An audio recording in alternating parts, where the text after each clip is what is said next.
Will there ever be a peace in the Middle East? That is the title of this video. So let's talk about it. Before we start, we have to understand why there is so much attention and so much resources being paid to Middle East from a lot of different international actors, from a lot of different superpowers, and then we have to talk about we want to talk about the future of the Middle East and so what. And first, we have to understand that the reason why there is so much attention to Middle East is first, of course, the oil.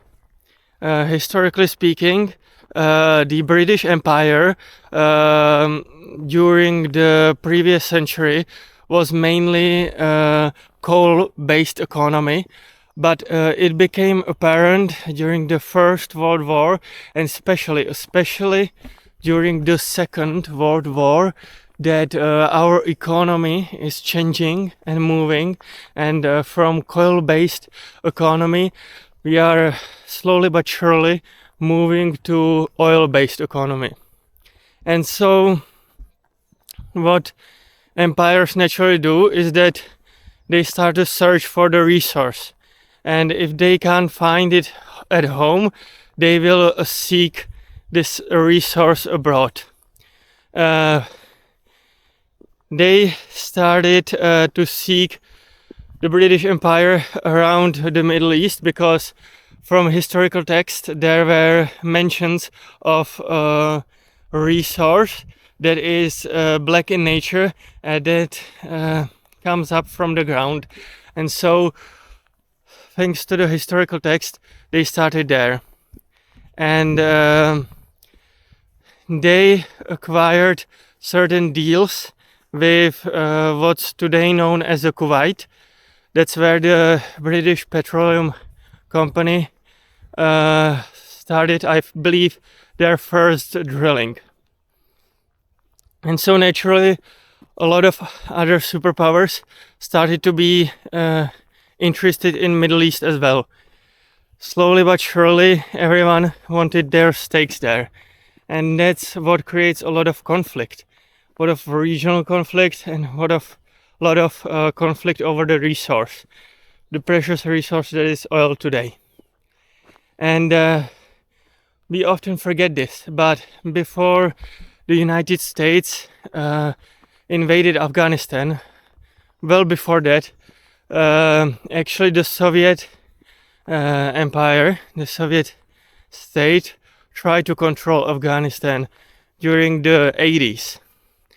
So this is just a little fact that illustrates how important the Middle East is from the perspective of superpowers. One other thing why there is so much attention being paid to Middle East is that a lot of international shipping, a lot of cargo shipping is being made through the Suez Canal, and that goes through the I think it's called the peninsula, around Yemen, around Somalia, and around these countries where everybody is trying to build their own bases and their own navy bases. And this is what creates a lot of conflict, because all of these superpowers want to control certain parts of the region, and that naturally creates military conflicts. So now that we understood why there is so much attention being paid to Middle East and why there is so much resources being spent there, not just military wise but also money wise, we have to talk about what's in the future for Middle East. Well, you have to understand that where there are cargo ships, there need to be military ships protecting them, protecting the routes,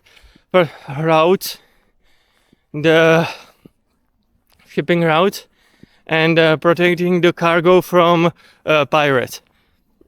And there are a lot of different modern day pirates that seek the cargo shipments either to block them for ransom and stuff like that. So that's why there needs to be, from the superpowers perspective, there needs to be protection of these cargo shipments. And then brings us to what's in the future for the Middle East. Well, listen guys, listen very carefully. Climate change is real, and the Pentagon actually believes it. They are preparing for it, as a matter of fact. Guys, North Pole is where Russia is. North Pole is where Canada is. North Pole is where Greenland is.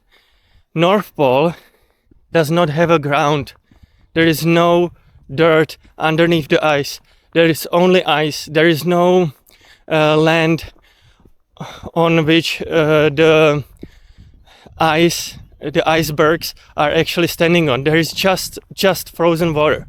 And the estimations from scientists are assuming that by 2050 there will be no ice during the summers. During the summers, the entire North Pole will be just water. There will be no ice.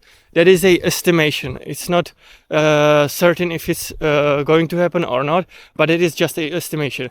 But it is quite clear that the size of the icebergs will shrink, and this will allow for new shipping routes to appear. Most importantly, the biggest manufacturing country in our world today is China. The Chinese goods are being shipped into Europe through the Suez Canal, and that is also one of the reasons there is so much attention in the Middle East. This will most likely change over the next decades. This will most likely change. That is because the shipping routes over the North Pole are much shorter. They are much shorter in distance, and they will be much quicker soon once the icebergs start melting during the summers. And so these shipping routes create new points of international attention, meaning that the superpowers will be looking up north. And as you can see it in the news media, there is a lot of talking about Greenland and about annexing Canada and stuff like that.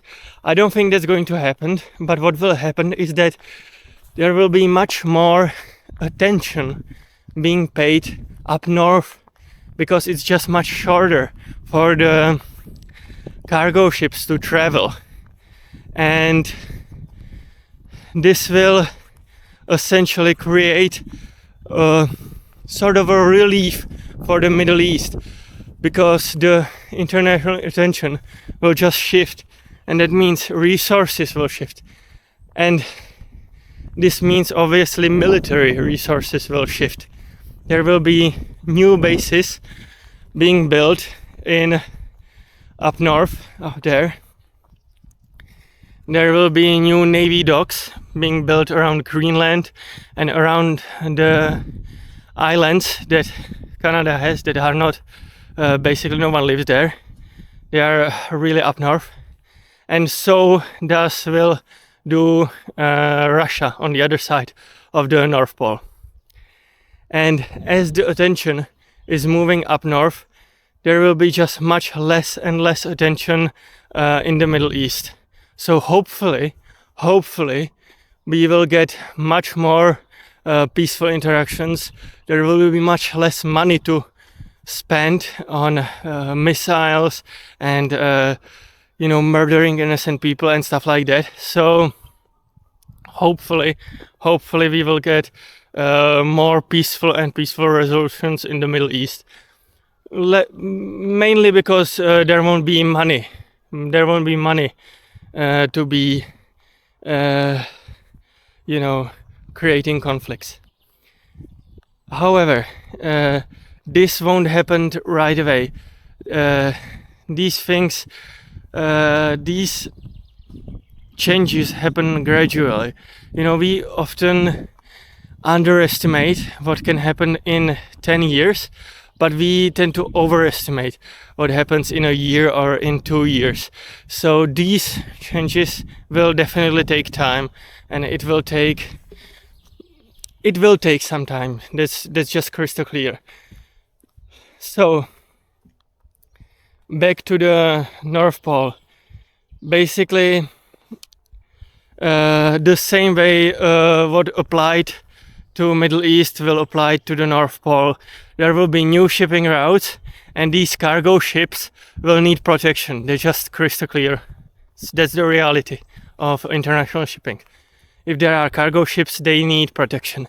And so there will be new Navy docks, new money spent, and new infrastructure being built in order to protect these shipping routes. And guys, listen, I have written a fun blog article that actually talks about this. It's more from the perspective of stock market. It's called Dow Jones Industrial Average is the name of the article, and it speaks about the tariffs. You have to understand the tariffs on Canada and the potential, speaks about annexation of Greenland. They both tie into what we have been speaking about today. All of these things tie together. Not the tariffs on China, on Europe, and on Mexico. Those are different tariffs. But the tariffs that are being put on Canada, they tie into this. And also the speaks about annexing Greenland. They also tie into this. And so I have written a funny blog article that furthermore speaks about this, and also that speaks about the stock market and what the tariffs mean, potentially what could they mean for the future of the stock market, at least for the short-term future. And also I'm speaking about how to potentially protect yourself from if we enter bearish markets, which would be like 20% down. I think we are around 10% down right now as we speak. This is being recorded on Saturday, and on Friday we have been down again. We have had quite a red day, and so it is the potential that over the weekend we might enter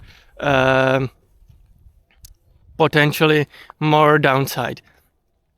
And so that's why I'm inside of this blog article called Dow Jones Industrial Average.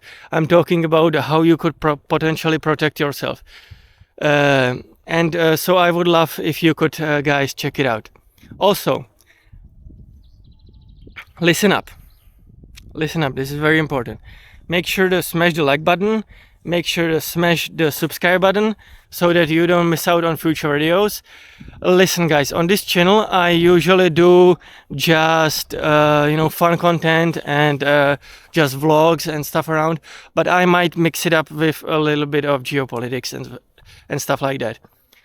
So that you don't miss out on the future videos, again, make sure to smash that like button, make sure to smash that subscribe button. It tells the algorithm to show you more of my videos. And as always, I will see you in the next one, okay? Bye bye. Bye bye.